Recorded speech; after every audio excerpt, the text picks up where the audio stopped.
Razer Goliathus 2013 Speed Edition Extended. As you can see, it is extended by a fair bit. Now usually you want the keyboard on this side then the mouse on that side, but because I'm on a corner desk, keyboard's under this pad here for now. That doesn't work for me, so I've obviously put the mouse on this side that I'm using, and of course it is the G302, and then all the mice that I've been testing and reviewing over here. So even for me this works out quite well, and if I didn't have all those mice on there, I'd still want to use it because it's cool having that extra room and just having a really long mouse pad on your desk. Makes it look awesome. Another positive, and part of the reason that I got this, was because it had to stitch sides. You see the edge of mine? Yeah, not too pretty. So I really like that they've actually changed that and given us something that's going to be more durable. The feel of the mouse pad is good. Barely any sound there. But I will point out, this actually sounds higher pitch. I mean, I know it's because this is on a keyboard and not on a desk, but even when I had both on the desk, this one sounded louder and not as good, but it might just be because it's new. So I won't hold it against that. It's not a big deal anyway, it hasn't bothered me. I feel like I can aim on this mouse pad, which is the main thing. I've hit a lot of shots and it's just felt good, so maybe I have the newer texture to thank for that. So while this mouse pad is great, I do want to make just a few suggestions. First being that it's not a bad thickness, but I do prefer the thicker pad of the old version, just because when you're picking up the mouse a lot and putting it, like when you're throwing it around, you don't want to make it feel like it's actually just hitting the wood. Having that extra padding does soften the blow. It is a lot better in my review.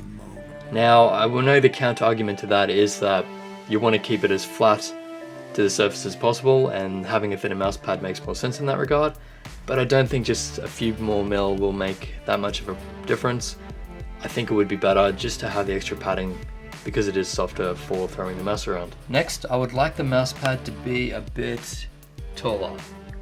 It's probably fine for most people, but I like to move the mouse around a lot, and just having those few extra centimeters on top would have been ideal.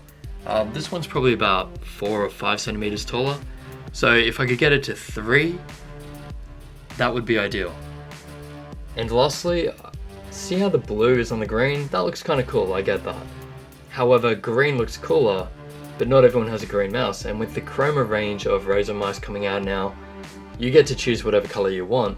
So if you're dictating the terms by having a green mouse pad, then that's not going to work, is it? Now you could argue that colors don't matter, but if you're going to have colors, then clearly they do matter, otherwise you just shouldn't have colors at all. If we could get a mouse pad like this, that was just plain black, was a bit more padded for when you're throwing the mouse around, and a bit higher so you actually get the flicking, more extra flicking room, then this mouse pad would be perfect. But for now, it is really good. I'm going to keep on using it until there's a better alternative, so I can recommend this. It feels great, and I just love having it on my desk. So the X factor's there, it's got the aiming ability, it's got the practicality of having the size and allowing you to do things like this or having your keyboard on there. It's a great mouse pad. And yeah, just the fact that it doesn't have the fraying edges is also great, because that was my biggest complaint with this, otherwise I'd still be using it. So Razer have done a good job. Just those 3 changes, maybe for the 2015 edition, would be perfect. Any questions or comments, just leave them below in the section.